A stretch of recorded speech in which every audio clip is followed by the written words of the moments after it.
Hi guys, egg తురుము పచ్చడి చేసుకోవాలంటే ఈ వీడియోని స్కిప్ చేయకుండా చూడండి. ఫస్ట్ మీరు ఎగ్స్ని బాయిల్ చేసి పీల్ చేసి తురుముకోవాలి. తురిమినాక ఒక బౌల్లో 1 స్పూన్ కారం, 1 స్పూన్ సాల్ట్, 1 స్పూన్ ధనియాల పొడి, 1 స్పూన్ గరం మసాలా, చిటికెడ పసుపు, నిమ్మకాయలు జ్యూస్ అయిపోయేదాకా బాగా పిండుకోండి. పిండిన తర్వాత స్పూన్ తీసుకొని అన్నీ కలిసేలాగా ఒకసారి బాగా మిక్స్ చేయండి. మిక్స్ చేసాక మనం ఆల్రెడీ ఎగ్ తురుమును చేసుకున్నాం కాబట్టి ఆ ఎగ్ తురుమును ఇప్పుడు దాంట్లో వేసుకోవాలి. వేసిన తర్వాత ఎగ్ తురుముకు బాగా పట్టేటట్టు కలుపుకోండి.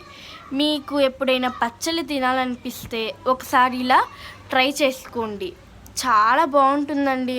మీరు ఇది ఒకసారి చేసుకొని తింటే మళ్ళీ మళ్ళీ చేసుకొని తినాలనిపించేలా ఉంటుంది. అంత బాగుంటుందండి. నేను చెప్తున్నా కదా, మీరు కూడా ఒకసారి వెళ్ళి చేసుకోండి. ఏం లేదు, మనం మామూలు పచ్చళ్ళు వేసుకున్నట్టే దీనికి కూడా అంతే తాలింపు వేసుకోవాలి. కళాయిలో నూనె వేసుకొని ఎండుమిర్చి, వెల్లుల్లి రెబ్బలు వేసుకొని కలపండి. ఆ తర్వాత జీలకర్ర పప్పులు వేసుకొని కూడా కలపండి.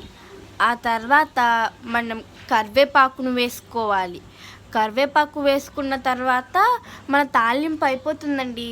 ఇప్పుడు దాన్ని కలుపుకొని పెట్టుకున్న దాంట్లో వేసుకోవాలి. వేసిన తర్వాత దాన్ని కూడా మిక్స్ చేయండి. అంతేనండి, ఎగ్ తురుము పచ్చడి రెడీ అయిపోతుంది. అబ్బా, నాకైతే చూస్తుంటేనే నోరు ఊరుతుంది. చూడండి, ఇప్పుడు మనం దీన్ని వేడి వేడి అన్నంలో వేసుకొని కలుపుకొని తింటే ఉంటుంది. అబ్బబ్బా, సూపర్గా ఉంది. మీరు కూడా ట్రై చేసేయండి. బాయ్.